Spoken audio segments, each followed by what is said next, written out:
Attention Northwest Arkansas businesses and talent seekers. Introducing OnboardNWA.com, your hyperlocal job board crafted for our unique community. Struggling to find the perfect match for your job openings? Onboard NWA simplifies the hiring process, connecting you with the region's top talent through tailored talent matching solutions. Whether you're an employer seeking expertise or a professional looking for your next opportunity, Onboard NWA is here for you. Discover more at onboardnwa.com, and let's build the future of Northwest Arkansas together.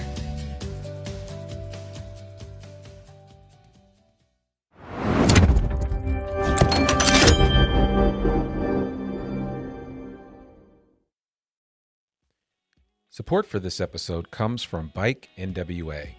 Did you know that May is National Bike Month? Celebrate alongside Bike NWA as they host weekly and overall challenges throughout the month of May. It's easy to participate, free to sign up, and is for all skills and abilities. Visit love2ride.net/NW-Arkansas today and start logging your rides to win cool prizes.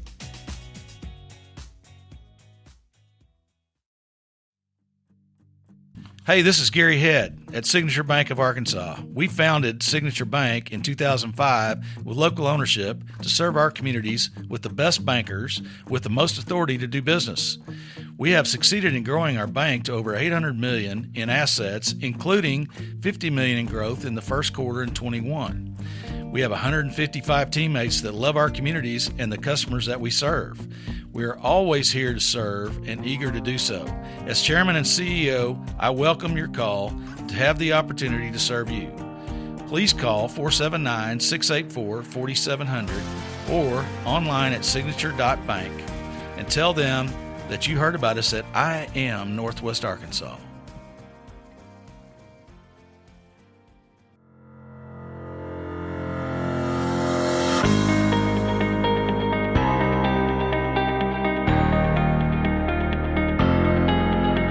It's time for another episode of I Am Northwest Arkansas, the podcast covering the intersection of business, culture, entrepreneurship, and life in general here in the Ozarks. Whether you are considering a move to this area or trying to learn more about the place you call home, we've got something special for you. Here's our host, Randy Wilburn.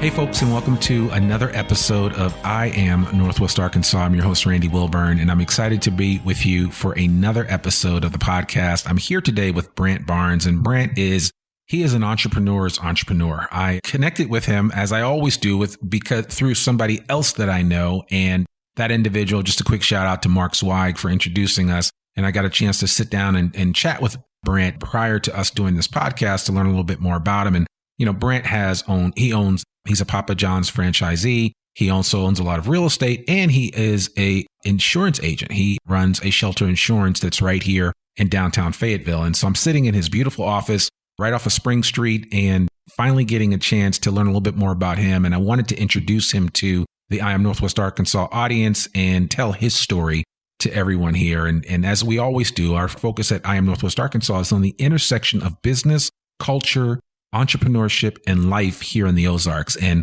hopefully we'll hear a little bit of all of that from Brant as he shares his story. And so without further ado, Brant Barnes, how are you doing today? I'm doing great, man. I'm doing great.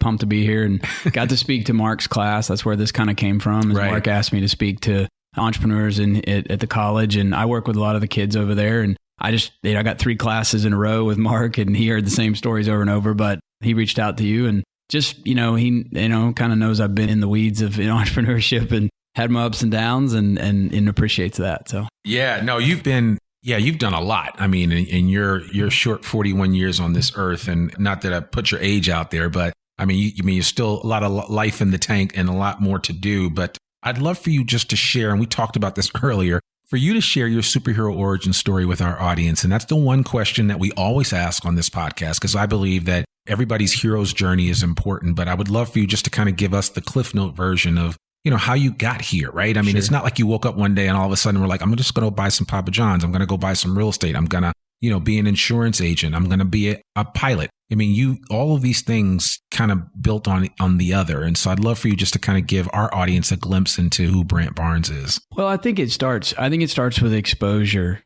as a kid, just exposure. What do you see? What do you hear? What do you know? What does your dad do? What does your mom do? What does your aunt do? What do your friends' parents do? And I grew up in Mountain Home, Arkansas. I'm just an Arkansas kid, we're 30 miles from Missouri, but what I knew was Springfield, Missouri, Fayetteville, Arkansas, Memphis, Little Rock. That's what I knew. That's where we went. That's what we did. Dad was an avid Razorback fan. So as you are in Arkansas, we're kind of a one-state team. And so we were huge Razorback football fans. And my dad and I grew up flying. My dad was a pilot. He flew in sales for 8 years for a company out of Cotter, Arkansas. And he decided after traveling for a long time that he really wanted to settle down and be around. He was gone 2 weeks and home 2 weeks. And that was just not good I had 2 older sisters. So my dad in 1983, 84, interviewed with Shelter Insurance to be an agent in Mountain Home. And it was, he had a district sales manager that said, can you come by and interview this afternoon at 5:00? I'm at the Ramada Inn. And my dad said, I've got my son with me, but I can come. I got my son. He said, bring him. So I was 4 years old at the Ramada Inn in Mountain Home. And my dad interviewed with Bob Lewis and they hired him for a Shelter Insurance agency in 83. My dad started with Shelter then, still with them, planning to retire July 1st this year. Been there 38 years. I guess that's the math. I think it's 38. Hired a lady named Vicky that was my dad's secretary when she was 18 and she's still there, which is amazing. She picked me up from school, things like that. So my dad was a hybrid business owner. That's what I'd call it. He owned his own agency in Mountain Home, Shelter Insurance. And, I grew up watching him. He never lost the flying bug. So we flew a small plane everywhere we went. And what I just knew was Arkansas. I knew Arkansas. I mean, I knew Batesville, I knew Conway, I knew Greenbrier, I knew Mountain View. I mean, we all know somebody. And through Shelter, it's kind of tight-knit. We know the agents in Jonesboro. We know the agent in Batesville. The agent in Searcy's a good friend of mine. And so I kind of, through Shelter and then through traveling in sports, we played all these teams. So we began to play Rogers and Little Rock, Catholic, and go to Marion from time to time, whatever. Mostly Arkansas. We never really ventured in Missouri. But, so I grew up, one of my dad's best friends was an older gentleman that was best friends with Eddie Sutton. So he was tied to Charles Ballantyne, was a guy I met when I was like 5 years old. Charles Ballantyne stayed at my house when I was 6 and he was my idol. I mean, he was just the man, and so the older gentleman that was friends with Eddie Sutton had a jet and we used to get to fly and go to games. And then we went to Oklahoma State when he was friends with him. And so, just Razorback was in my blood. Mr. McLean was a businessman. I looked up to him. I was like, I want one of those planes. I want one of those. I want to do what he does. And I would ask him questions of how'd you get in the business? What'd you do? And I just, from an early age, I knew I wanted to be a business owner. I knew I wanted to own businesses. And what I wanted was freedom. I wanted to be able to go anywhere in the world, anytime. And I didn't want money to be a barrier. And I wanted to live a life that's like, whatever I want to do, I want to do it. And so I knew I wanted to be a pilot. I knew I wanted to own businesses. I didn't know what type. I didn't really know where. I just knew that. And so, I played all sports in high school. I was good at everything, great at nothing. I could play anything from racquetball to tennis. I was catcher, state championship team. In 1997, won the state championship. Not to veer off, but just crazy how small state it is and small an area. When I came to college, we won the state championship. We beat Sheridan in the finals. And we got in a fight afterwards. And it was well known. It was a big brawl. But some people got hurt and stuff. I come to college over here and my fraternity brothers, 4 of them were on that team. And we all ended up great friends. And bygones be bygones. I flew Pine Bluff, Stuttgart, and Benton last Thursday. And a guy picked us up as a banker. And he's from Sheridan. And his brothers, it's just how the state ties together. But I knew I wanted to own businesses. I got out of high school in 97. We had come to Fayetteville for every game. My dad and I sat through every Razorback football game, and that's just what we did. We were here for the game. We tailgated a little bit, but we were here for who's the player, where's he from? He's from Jinx, Oklahoma. How'd we get him? What are his skill sets? We would go an hour before the game and see pregame. We wanted to see him kick and punt, and how's so-and-so looking today? And I don't know, my dad and I enjoyed the game. And so that was probably my fondest memories of like Fayetteville, Arkansas, was like he and I going to ball games. So I knew I got out of college, or I got out of high school in 97. I went to UCA for a year and a half. I got a scholarship, or got pretty much preferred walk-on kind of deal at UCA to deep snap. Okay. I weighed 225 pounds at that time. Yep. Played middle linebacker and deep snapper at UCA. Mostly just was a deep snapper. And met people from all over Arkansas. There was guys from Rogers. I learned at UCA that, those guys are just as big as the guys at Fayetteville. Yeah. They're just not as fast. Right. So they're 2/10 slower in the 40. They bench press 50 pounds less, and they're about 2 inches shorter, but they're close. Right. And it was athletic. So we did that for a year and a half. And then I just said, man, I'm going to Fayetteville. I'm ready. And I skipped out that Christmas, I guess in 99, moved back up here and went to school here. What's interesting about this for me is that seeing Northwest Arkansas from afar is different. I was from Mountain Home. We flew here, into Drake Field, got a ride to the game, and went home. And I knew Herman's, I knew, this, that, but all I knew was that this little piece. Then when you come to college here, okay, now I got Dixon. Yeah. I can put that in my bag, Right. And so I'm here and I'm learning Dixon and I'm learning a little bit about it. I worked in Springdale for a guy named Bill Bakewell. It was tied to baseball. In my senior year, he introduced me to Coach DeBryan. I started going pheasant hunting with a bunch of guys, Scott Tabor and a bunch of guys that played baseball. Met Kevin McReynolds and Johnny Ray, got connected with those guys. So it just blossomed from here, kind of my meeting the people from Northwest Arkansas. And so from there, I get out of school in 2001 and I'm like, what am I going to do? And I think that's the moment where I was just like, I just knew I wanted to own businesses. I knew I wanted to fly to work. And I knew that I wanted to be an entrepreneur. I wanted to chart my own path. I didn't want anybody in front of me saying, you can and can't do this. Right. And so I really needed out of Fayetteville. I really needed out of Mountain Home at the time. And I was like, man, I'm going to look around and see. There was a friend of mine that wanted to do a startup in Memphis. And they said, if you'll go there, we'll get you started. So I moved to Memphis. I moved to East Memphis and didn't know a soul. Didn't know anybody over there. It was scary. First time I'd really ventured out where if my car broke or something happened, I didn't really know who to get a hold of. Right. I had connections in Fayetteville. I had connections in Mountain Home, all over the state, but Memphis was new territory. 6 months into being over there, my dad reached out and said, hey, there's a shelter insurance agency in Senatobia, Mississippi that is opening up and they'll interview you if you want to interview. And There's a guy that's retiring, older gentleman that's retiring. I said, I'll go to the interview. Went to the interview. They got me to a second interview. They hired me. And I'm like, where's this? It was 30 miles straight south of Memphis down Interstate 55, Senatobia, Mississippi. I took over for an older gentleman that had been there for 32 years named O.C. Burns, and he took me in. He just took me in and kind of helped me get that going. So from there, I started my venture into shelter insurance in 2005, moving to a place I knew nobody. And, So just so for the audience sake, when you say they hired you to run that agency, right? Yeah. In that situation, Shelter owns the client base. Okay. So they pay off Mr. Burns. He leaves. They put me in charge of, a couple thousand policies. I got a kind of ready-made business, and now it's up to me to do whatever I want with it from there. And They want me to grow it and add my own team. But, I'm an independent contractor and own my own business, and I'm in Senatobia, Mississippi. So I start with a little client base, and then here we go. And we get started. Yeah. And so that started that in 2002. And that was new territory for sure. I had no idea what I was doing. I did it for 3 years, that's what I was doing. Now, I was buying and selling cars. I've been buying and selling trucks, four-wheelers, anything I can get a hold of since I was 10 years old. I've been reading magazines about real estate and everything. I mean, the ambition is there. It was just where do I go with it? So I was buying that. I was buying stuff. I bought a condo in Destin, Florida. One of the best deals I've ever done in my life. I got lucky. Bought that in 2004. It was the first thing I bought when I got the job. I bought a 3-bedroom, 2-bath condo in Sandpiper Cove right in the heart of Destin. Held it for 2 years and was able to really make some money. Just got lucky and got a huge offer, and I sold it. I took that money in 2005, and my dad was in on it. I'd split it with him, but I bought 2 rental houses, and a buddy of mine, a good friend of mine that was a banker, said, we ought to start a Papa John's. And I'm like, yeah, we should. I'm like, and then I'm like, well, hold on. Why should we start a Papa John's? He's like, because it's really good. Yeah. I'm like, it is good. So let's do it. Right. So it's myself, this banker, and a third guy. We drive to Louisville, Kentucky. They do the big, I'm in insurance. I got about 3 rental houses now.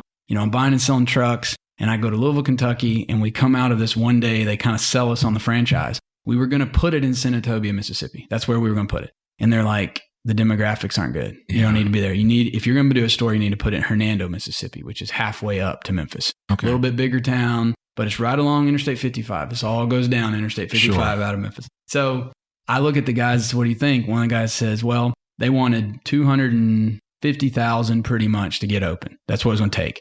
We needed $75,000 cash, and we had to beg for $175 to borrow. Okay. Because people don't want to borrow money on restaurants very much. They just don't. Sure. So one guy goes, I don't have $25,000. And I'm like, well, why'd you come to Louisville? You know what I mean? What'd you ride up here for? Right. The beer? Right. I mean, I guess, Yeah. So he's out. And my other buddy, who's the banker, is a Senatobia guy. And he says, if it's not in Senatobia, I'm out.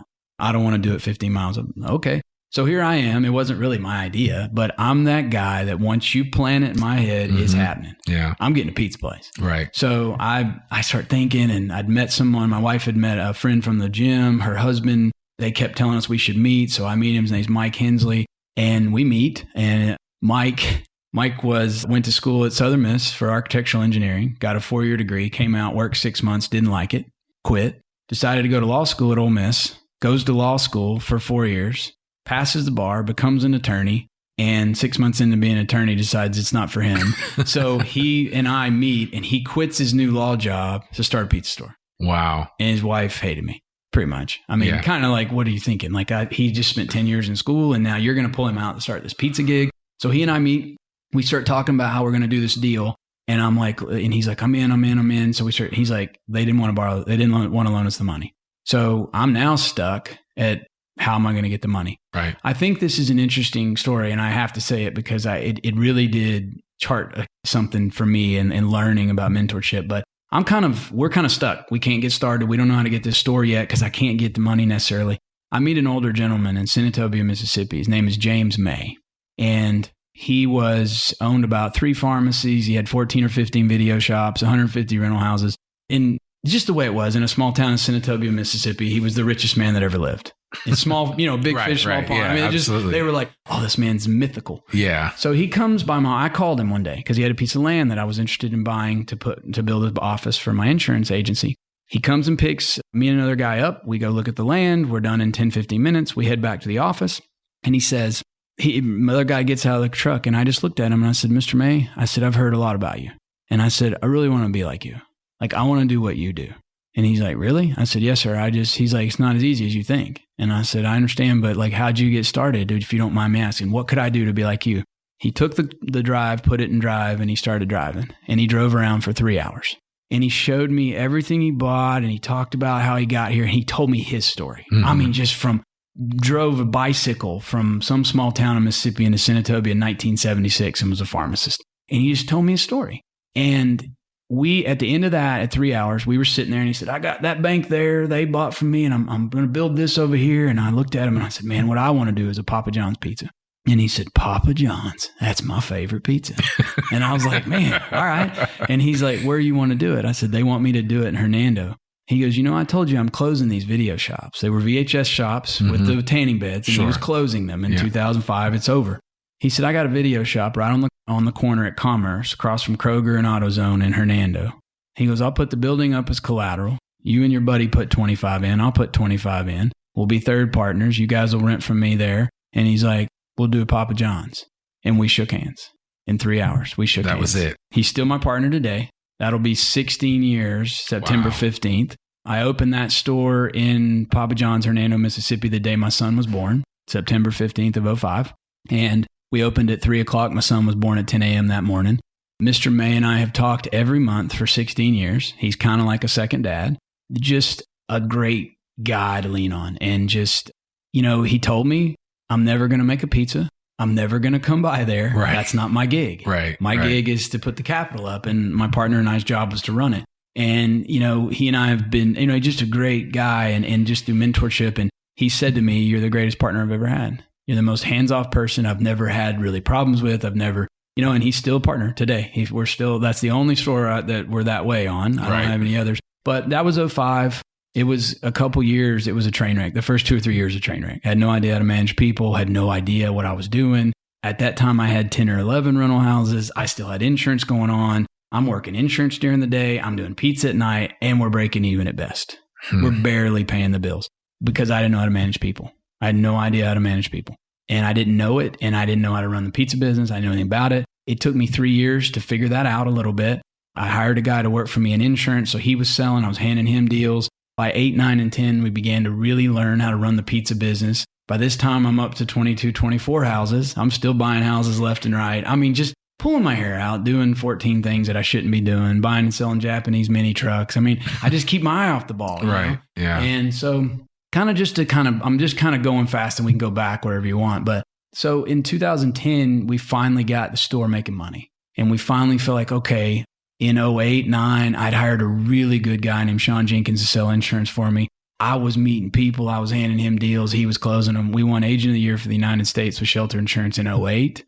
And the pizza store started doing well as well. Good at the same time. And, we came in second in 9 and 10 with Shelter Insurance, second out of about, 1,400 agents across the country. And I don't want this to be lost on anyone. 2008, 2009, 2010 were some of the toughest years, period. Absolutely. In our country. Absolutely. We talk about the financial meltdown, the crisis and everything. Yet you were figuring out ways to excel even during a downtime. Sure. And, the more aggressive, the more proactive you are, the better things are going to happen. And you just, and look, I had 20, 25 houses at that time too. Yeah. And I had about 7 or 8 I was flipping and I couldn't sell them. So what do? I just rent them, put them on rental, and you just, no matter what happens to you, you've just got to pull over and go, okay, what's next? Okay, now what's next? I can't change the past. What's next? Right. And I just think that's what's important. And so I learned a lot of lessons right there in that 8 to 10 range.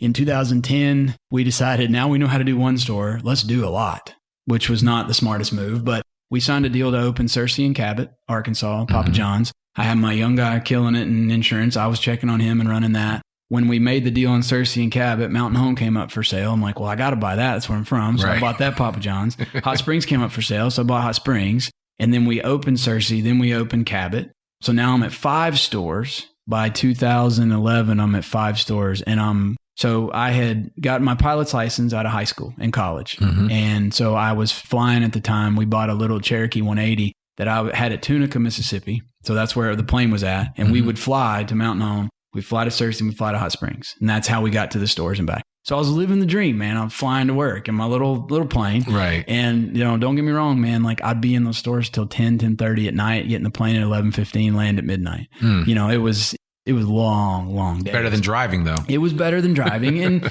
sometimes you can ask my partner this. We flew so many times from Searcy or Hot Springs back and it'd be midnight. And it was just a place, Tim McGraw says this. He flies a Cirrus SR-22, same plane I have.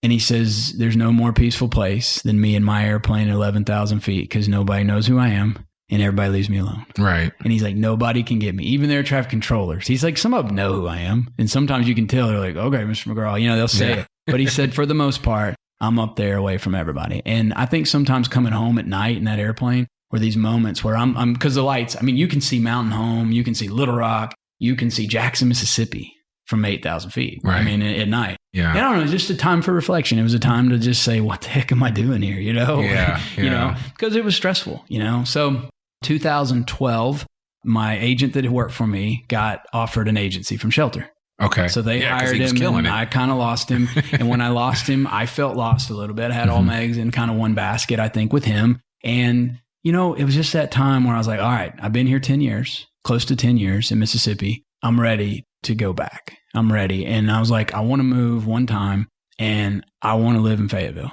I don't want to live in Rogers. I don't want to live in Springdale. I want to live in Fayetteville. It's just something about the place. I loved it. And I just knew. And I told Shelter that. I was like, if I get a shot, I'll go to Fayetteville. That's it. And it just so happened that in 2012, Bill Shackelford, who was on MLK out by Whataburger, been here 32 years. Him and Lola May had an amazing agency here. And he decided to retire. And our vice president of marketing called me and said, all right, your shot. Bill's retiring. You want it. And I said, well, let me think about it. And I got home, talked to my wife, and I'm like, we're going. At that time, I could fly from Fayetteville to Hot Springs, Searcy, Cabot, Mountain Home, just like I could from Tunica. Sure. I could always go back to Memphis once a month, check on rental houses, check on the pizza business. So that was kind of my philosophy. I'm like, cool, I'll come back. So in April of 12, I moved back here. Yeah. And I was able to transfer kind of insurance to here. Still had 25 rental houses down there, had 5 pizza stores at the time. I get back up here. We moved our corporate pizza office here. So everything bases out of here. Now it bases out of our office here. At that time, it was down there. So I got back up here, hired some really good people in the insurance business. We've had an amazing run up here, but probably about 14, I started flipping some houses up here, got in business with some other guys. So, Mr. Mike Hensley, my original partner, we're 50-50 on the 4 stores that are Hernando, Searcy, Cabot, Hot Springs. And when I got back up here, one of my lifelong friends who I played baseball with, grew up with since kindergarten, Heath Stanley, he and I partnered up and he wanted to get in the pizza business. So he bought my other partner's 50% of Mountain Home. And then we opened Van Buren, Muskogee, bought Branson, and bought West Memphis. Had 9 stores.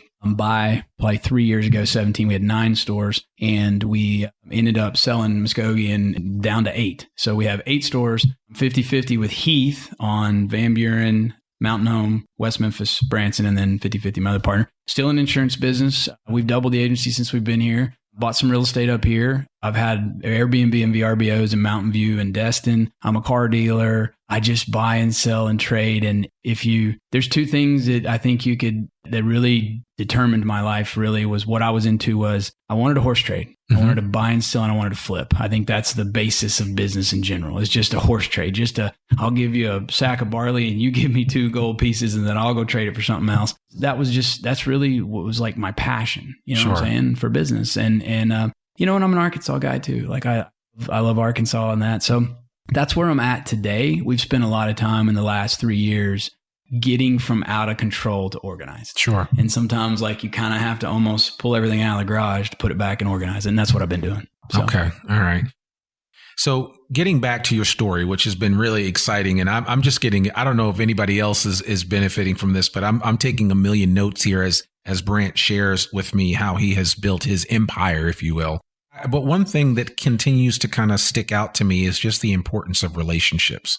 And I'd love for you just to kind of talk about, how you've continued to develop those relationships on a personal, but even on a business level, because it seems like that's been one of the key ingredients to your success. Well, the first thing you learn about relationships is you think about the way others treat you. That's the first thing I think of with relationships. What do I think of this person or that person and why? Why did I look up to this gentleman? Why? And I think that what you find is you've got to be a giver. And you've got to give first. You've got to bring value to other people. If you don't bring value to other people, then they don't have any reason to help you, really.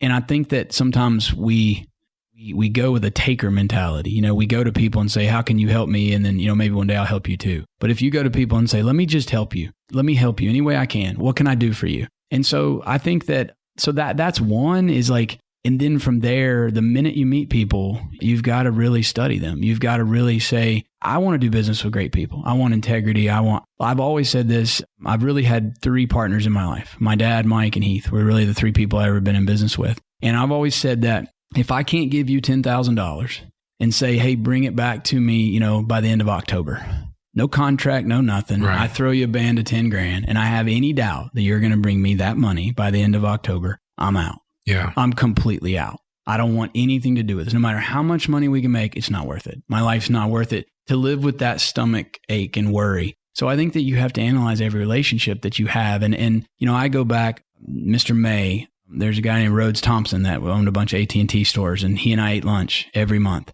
And he was good. He was good at what he does. He'd always tell me, he's like, do something well and do it over and over and over. Do something well and do it over and over and over. When I met him, he had 24 AT&T stores. Over an 8-year period, he grew it to 116 stores and he sold them. He's from Helena, Arkansas. You meet him, he's just, hi, I'm Rhodes Thompson. And he is who he is. Yeah. But he's real and he's legit and he was doing it. He was living it. And I was seeing it. Another was one of my wife's best friend, Terry Kerr.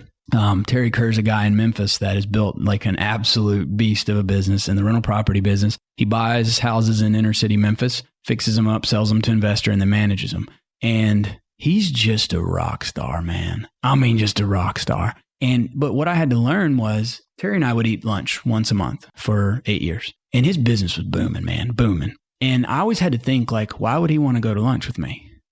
Because like, if I go to lunch and I try to sell him something or I try to ask favors from him, right, he's going to quit asking me to lunch. Yeah. But if in those conversations I can add value, then he's going to want to keep going to lunch with me. And I remember one time he used to complain about this girl that worked, an older lady that worked for him that just didn't do a very good job, but it was like a friend's mom. And he's like, well, Donna, and oh gosh, Donna. And one day I looked at him, I said, man, if you don't do something about Donna, I don't want to eat with you anymore. Because I'm tired of hearing about it. Mm-hmm. You need to deal with it. And he's like, all right. And so it was about 3 or 4 months later, he's like, Donna went somewhere else to work. And he's like, dude, it was the best one of the, and he's like, I got this new vibrant person and they're killing it. And so, I felt like I had a value, and sometimes I think in the world of when you deal with entrepreneurs and you deal with wealthier people, they're guarded. They're going to guard themselves. I see it personally. I don't mean this mean, but I go to a chamber event or I go to things And it's like, I have to leave because like 9 people have already tried to hit me up and trying to sell me something. And I don't even know who they are. Mm-hmm. That's not how you do it, man. Yeah. You get to know me, I get to know you, and then we let business happen naturally. Yeah. And I think that a lot of wealthier, successful entrepreneurs they're going to hide in the shadows. You don't see them just out there everywhere. The ones that are doing it. Yeah. You don't, because they're busy and they got a million things going on. But if you can provide value and you can help them, then that's a different story. But I think a lot of people go with that taker approach. Let me go hit this guy up because he has 300 employees and I could get a big lick and make a big sales on this. I'm like, how about this? How about you go get to know that guy, figure out how you can help him, and at some point ask him or he'll ask you about doing business. And so I think that relationships are hugely important.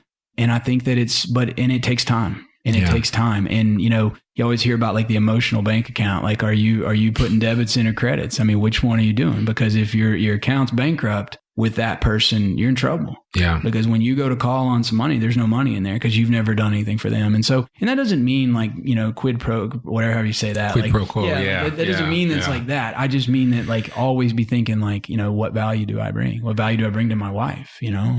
I love that and if I could add, one of the reasons why I did this podcast was because I like storytelling. I like doing podcasting and it's something that I'm good at, but I just figured I know everybody's got a story to tell. Sure. And that's actually what's opened the doors for me to meet so many people, because people are always saying, how do you know all these people? And it's like, just because I've talked to them, and I've become friends with people. Sure. And, I leveraged was a relationship with Mark, but I've already put in all the credits with him over 24 years. Sure. So I can make some withdrawals now, and I don't feel like, oh man, I shouldn't be doing this because, he's a mentor of mine, or he's a friend, but he's also a mentor. And so I think that's an important message that people need to hear. And I love being able to have conversations like these, because there's a lot of people that listen to this podcast and just listen to any type of information in general in terms of figuring out ways for them to advance themselves and be better. Sure. And I'm doing that. So even just sitting here listening to you is fuel for me to say, oh, okay, here's some things that I could do differently in certain relationships that I want. And if I'm going down the road like you went down and I'm trying to build something, then, I need to be very methodical about how I do it.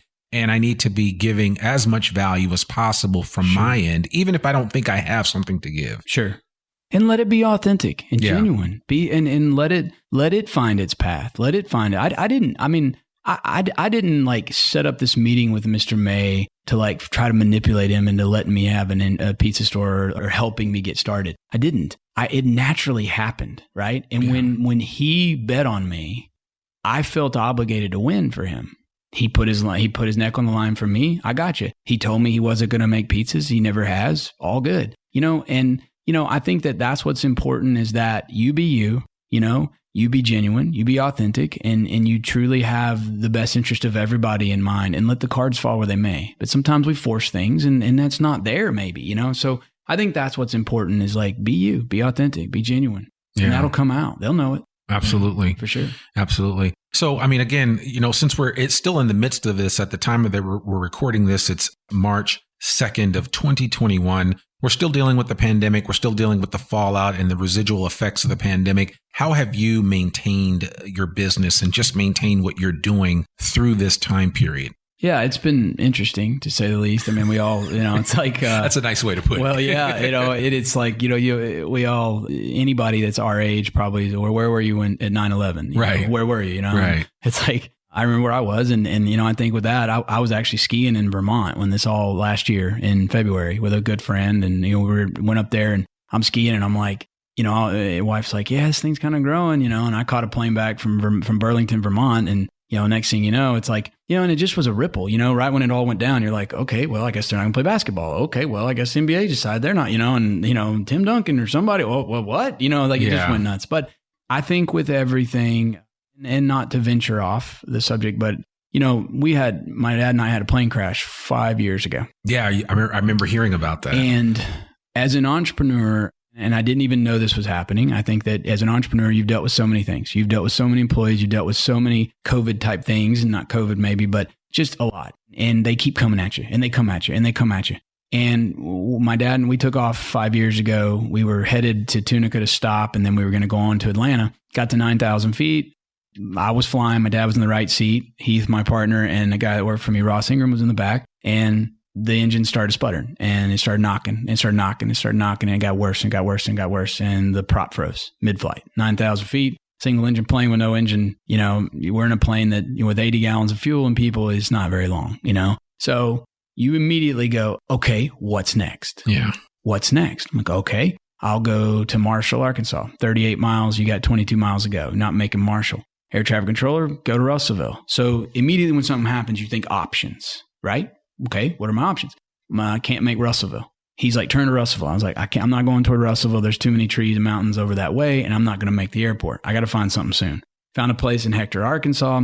There was a little road that ran down the street, and I just looked at my dad and I said, I'm putting it down right there. And, I've been trained for that. I was like, I guess it was 19 or 20 when I got checked out in that airplane. And so we're going down in there, we get in and I was kind of in a good spot to get in this road, but there was a power line you couldn't see till you got there. Oh. Had to make a decision to pull up or go under it, split decision, make a decision. And I knew if I pulled up, I'd lose airspeed, maybe stall and kill us. I was like, we got to go through it. So I just dove the nose, went through the power line, yanked the power out to the whole community, right. Hit the ground, right gear collapse, front gear collapse. And we just skid down this little county road, down in a ravine, hit a pole and stopped. And I just remember going, look at my dad. And I kind of nudged him. Like, you all right? He's like, yeah. I look in the back. They're all right. And I'm like, all right, we lived. I mean, I don't know. I don't think I'm hurt, in shock, Right. So, there's some fuel. We can smell it and we're hurrying. We're trying to get everything shut down and get out. My partner, Heath, he couldn't get the back door open. So he jumps through the front of the cockpit, hits my dad in the head of his elbow, slings open the door and just starts running down the road. He just like, I'm going. We get out of the plane and we're out of the plane for about 5 minutes. And literally my mind went, all right, we're going to need a van or we're going to need something to rent. We got to be in Tunica, so-and-so, Atlanta. We're still fine. We're going to make it. I couldn't even kind of comprehend yet that we crashed. Right. My mind was already on to the next thing. Yeah. And I think that's entrepreneurship. And I think when COVID started, it was like, okay, all right, we're in the delivery business. Sure. Okay. We don't cook food for the most part. Our food comes off of our make line, goes through the oven. Anything that would be on a pizza would be burn off through 480 degrees, whatever. We don't touch the product after it's done. It's in a box that's sealed and we're delivery. We might do all right here. We might be just fine. So we immediately talk to our employees, make sure that they understand where we're at. We start talking masks. I mean, you have to do all those things and you put steps and measures in place. You listen to corporate. All of a sudden, corporate's having a podcast or a little meeting about every week. Here's what we're thinking. And so you shift to that. We go no contact delivery. So we have gone to that where customers can pick that they don't want, no contact. We know delivery is going to spike a little bit, so we're going to have to add drivers. That was an understatement. I mean, spike. Yeah, cool, yeah. I mean, we knew that, and we knew that it's a delicate subject with employees. Depending on seasons and stuff, we employ 160 to 180 people. Out of those 180, let's say, I would say 100 to 120 of them are under 21 years old. So you're dealing with youth, you're dealing with lack of knowledge. There's a lot of media that's saying one thing, saying another. You've got to have one uniform message, and the leader always has to say, we're going to be all right. Right. We're fine. Yeah. We don't have an engine, but we're going to land over here. Yeah.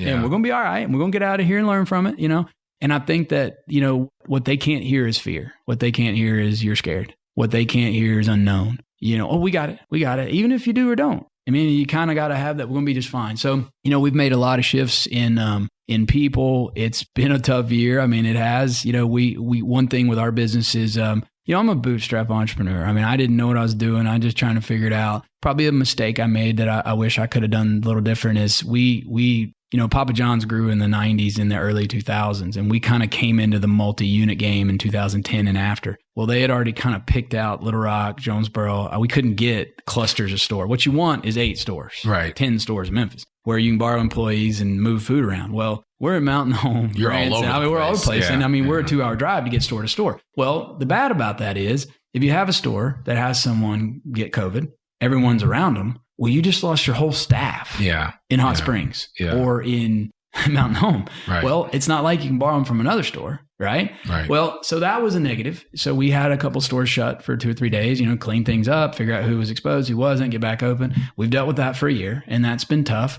And I think the other piece, but the positive, and this is kind of something I think too that entrepreneurs have to be able to do is see both sides. Mm-hmm. You have to be like, okay, but wait a minute. By being spread out, guess what doesn't happen? If you have 8 stores in Memphis and you start sharing employees and you start borrowing them, then this store gets it and this store gets it. And this spreads now you like got wildfire. 5 stores or 6 stores with it, where when we had one, we're down for a couple of days, but it's only one of the 8 stores. So that was kind of like a good thing. So sometimes like the way you're set up can be good. There's pros and cons to everything. And Sure. so, but it's, we've had a good year in sales, a really good year in sales. It's been amazing there. I think Papa John's, it was a tailwind for Papa John's. We have a new CEO and John's kind of gone after a couple of years. We've dealt with some of that. I mean, sometimes in the franchise world, you deal with things that you didn't do. We are kind of at mercy of what they say and what they do. Sure. I'm a lot happier to have Shaq than John, let's put it that way, at this point. And I am. And so we got a great CEO now. And actually, he was at Procter & Gamble for 2.5 years in Bentonville. Okay. So he's not from here, but he knows the area. Exactly. And so he and I've gotten to talk to him for about an hour here about a couple months ago. And that was awesome. And I think his direction, along with some COVID tailwinds of sales, I think we're in a really, really good spot, man. And, it's going to be interesting to see what kind of goes down. I mean, we're still guessing as we go. We were just talking about Branson this morning. We own the store up there. And it's like, what's Branson going to do? Spring break. Like, you don't know because it's like, is there a real spring break or is there not? I don't know, so anyway, hopefully that answered. No, it does. It really does. I appreciate you sharing that. I was writing down because just so this idea of always have a plan, right? And I always think back to Glenn Ross. It's one of my favorite movies when Alec Baldwin's talking about always be closing. Coffee's for closing. It is. And you got to have that mindset that, and in that closing, it's like you've got to be ready and able and willing to do it whenever the opportunity presents itself. Absolutely. And I think, I thought about this earlier when we were talking, and I think it's worth saying is, we're talking business a little bit here, right? I mean, there's culture and there's other, I get relationships, but when you're talking business, I think, what value do you provide? And I think anyone listening to this call right now, if you work for Walmart or you work for JB Hunt or you work with Shelter or you own your own business, what do you provide? Are you valuable to your organization? Yeah. Because if you're not, I'd worry about your job. Right. Look, we got to have results. One of the most cutthroat things I've ever seen is an NFL quarterback. They get one shot. They come out of college. There's always a new guy. I mean, think of all the people we've seen, been the Heisman and all this stuff. And it's like they get one and maybe a second shot. Yeah. And what they say is go 24 of 32, 3 touchdowns and 1 interception, and we'll give you $10 million. Yeah. Don't do that, and we're going to cut you. Yeah. Welcome to the world. Exactly. Welcome to business. It's the way it is, man. I mean, and I think the quicker you understand that sometimes that is the value you provide to a relationship you have with Walmart or JB Hunt or Papa John's as a franchisee, right. and it's not all about that, but it is about that. I mean, we're Razorback fans. I mean, it's been a lot more fun the last couple weeks. Absolutely. Than it was 4 years ago. Right. I mean, it just is. And, in the SEC, it's like, you better win 8. You got to, in football, you got to win 8. Yeah. 8's the magic number to stay. Yeah. If you're at Auburn or you're it doesn't matter anymore. I don't think Kentucky will accept 6 or 7. Right. You got to win 8, man, so it just results. So, yeah, no, yeah. You said a mouthful. I mean, there's so much there that I could unpack. I want to be respectful of your time because I appreciate you really taking time to share with this audience. If somebody is listening to this and they're thinking about moving here, what would you tell them just overall, not necessarily from a business perspective, but you could certainly share that as well. But just coming to Northwest Arkansas, what can somebody expect coming here? Because I know in 2014, and the reason why I always ask this question is because when I came here, I didn't know what to expect. As an African-American, I wasn't sure. I mean, Arkansas is a different state. My friends said, "Why, you're crazy for moving to Arkansas." And I had no idea. If I knew then what I know now, it would have been the easiest transition of life. But so what would you tell somebody coming here for the first time to Northwest Arkansas specifically? I think that I would say it's the best of all worlds.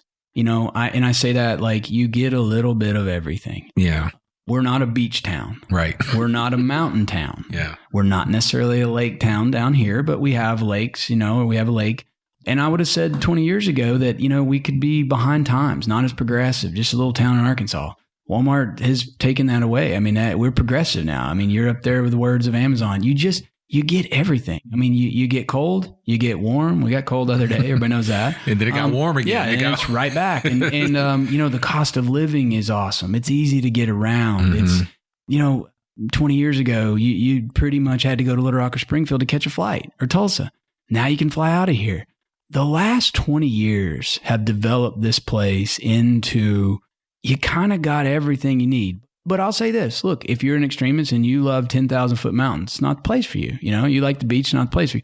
If you want a direct flight to Jackson, Mississippi, and, Topeka, Kansas, and you want to be able to go to South Dakota right out of X&A, it's not going to happen, right? But if you want to be able to catch a flight, probably get a stop in Dallas or Atlanta and get wherever you need to go, we have that. And so like you got an amazing aviation community. You got 5 airports around here. We're growing, we're booming. Like it's just, I don't know. It's a really good central spot in the U.S. to get, affordable place to live. It's safe. I mean, that's one thing I can say. I have 4 acres and built a house, and like, I'm a guy, I love safety. I love just to feel like I'm safe. I feel like my community's safe. The people around me are that way. I think that's here. I just really think that's here. And, I love an SEC town. I was 40 minutes from Oxford. Okay. Yeah. I mean, I've kind of sometimes feel sorry for the people that live here that are like Kentucky fans. Right. It's going to be a long road for you, man. It just is. Because everyone here is going to have a Razorback belt on. Exactly. Well, I had gone, think about this though. I went to Senatobia, Mississippi, 40 minutes from Oxford. Right. Everybody has Ole Miss belt on. Everybody. There ain't nobody not hotty totty down there. Right. And guess who they had just gotten when I got down there? Houston Nutt.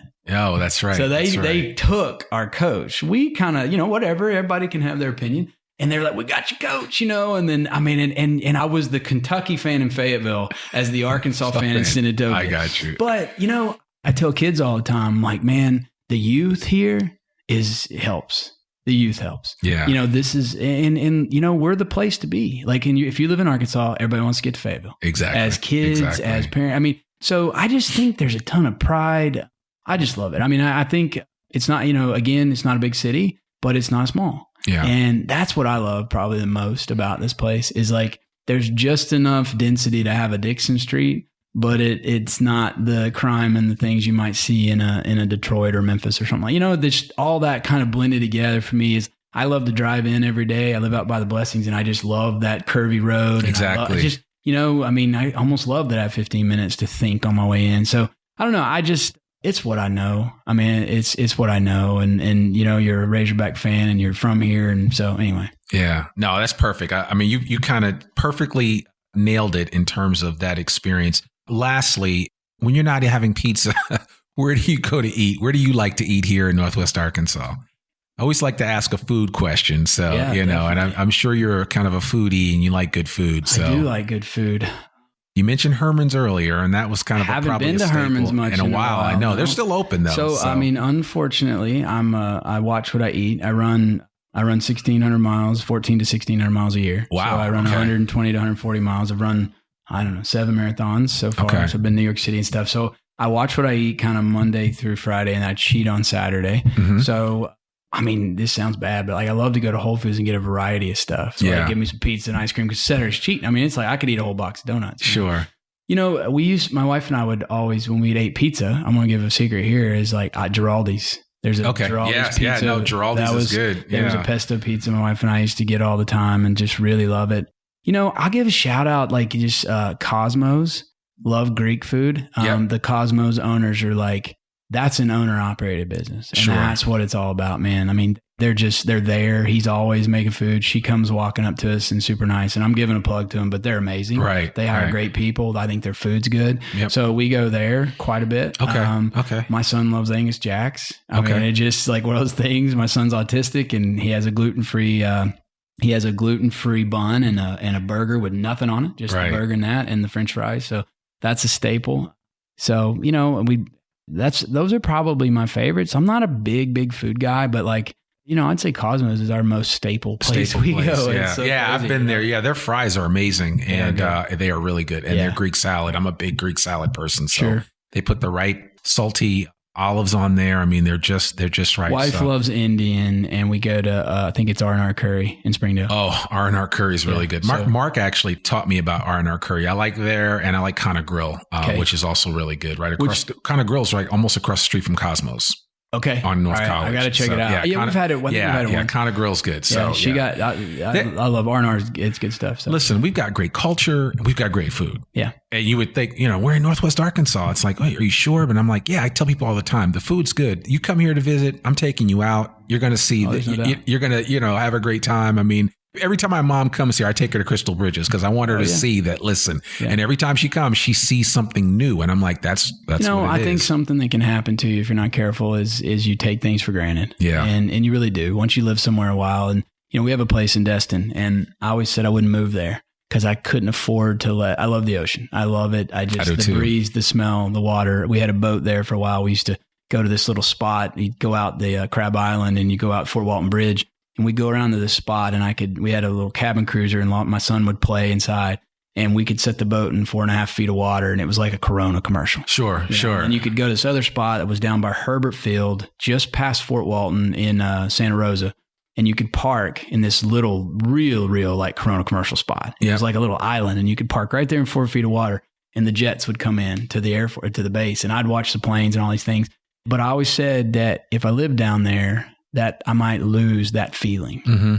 And I didn't want to lose that feeling. So I was like, I'll live up here and we can fly in 3 hours in plane to get there. And you can appreciate it when you're there. Love it. Yeah. But if I got down there, I think I might take it for granted. And I think we do that here is my point. And I think Crystal Bridges is like an amazing place that like we just kind of, people travel from all over to come see Crystal Bridges and we don't even go. Exactly. Like, what the heck? I know, it's crazy. I'm like, you haven't been to, I talk to people that have lived here and they're like, what? Yeah, we don't go. And I'm like, well, we even talk about cost of living. I mean, people, I built a house out where we are and we have a pool and nice, and people come out there and, from New York, my buddy from Brooklyn, and he's like, oh my gosh, like, and I'm like, it's not as bad as you think, and so we kind of take that for granted, but it is. And I think the one thing, that we didn't have, and I mean this 15, 20 years ago, is it wasn't as progressive as now. I think we're more of an appeal. More diverse. For people, to move here from California or anywhere else. And that might not have been the case 15 or 20 years ago. Yeah. And I have to say this one other thing that's, I go back and just, the stories and just remembering, but I met Sam Walton one time and I was young and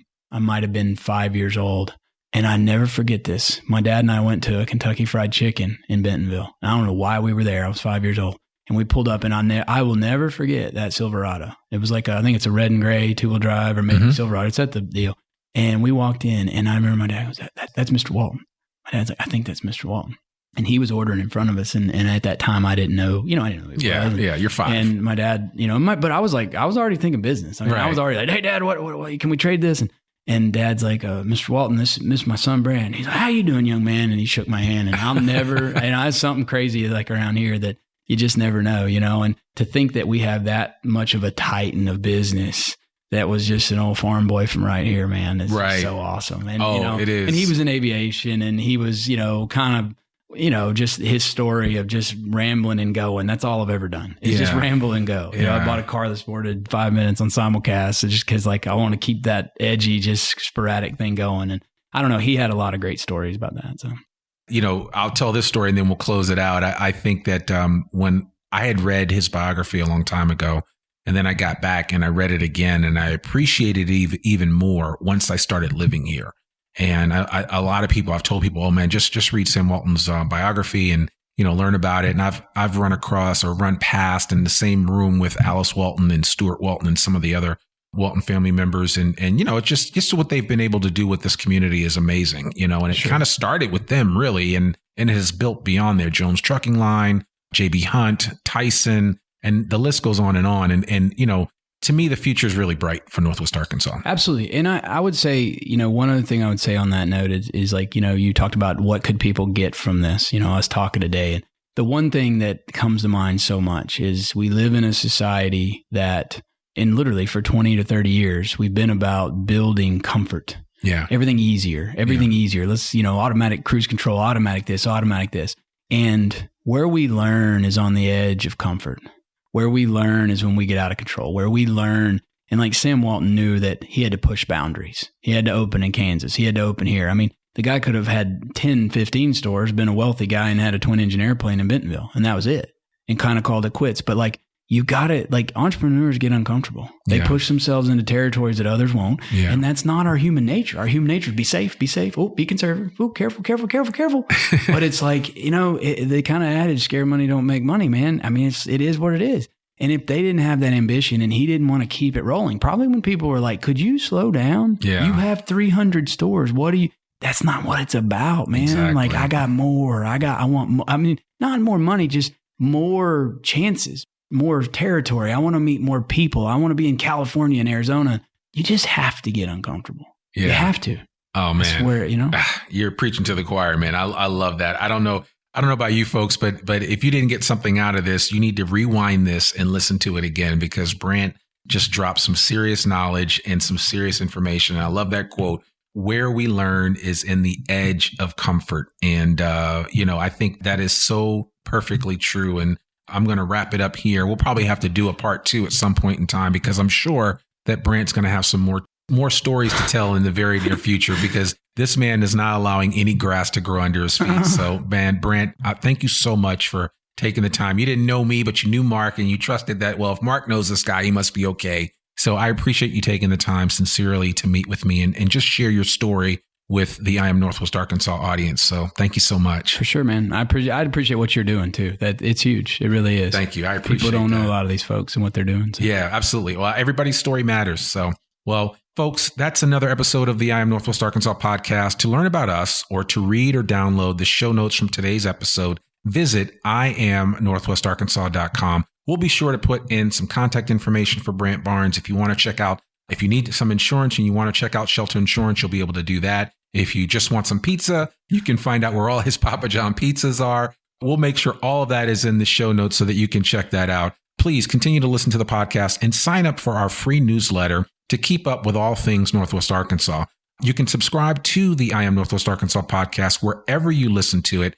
It doesn't matter whether you're on Android or iOS, just subscribe and please consider rating and reviewing us on Apple Podcasts. Obviously, our podcasts come out every Monday without fail, rain or shine. It's there for you. I'm your host, Randy Wilburn, and we will see you back here next week with another new exciting episode of I Am Northwest Arkansas. We'll see you soon. Peace. We hope you enjoyed this episode of I Am Northwest Arkansas. Check us out each and every week, available anywhere that great podcasts can be found. For show notes or more information on becoming a guest, visit iamnorthwestarkansas.com. We'll see you next week on I Am Northwest Arkansas.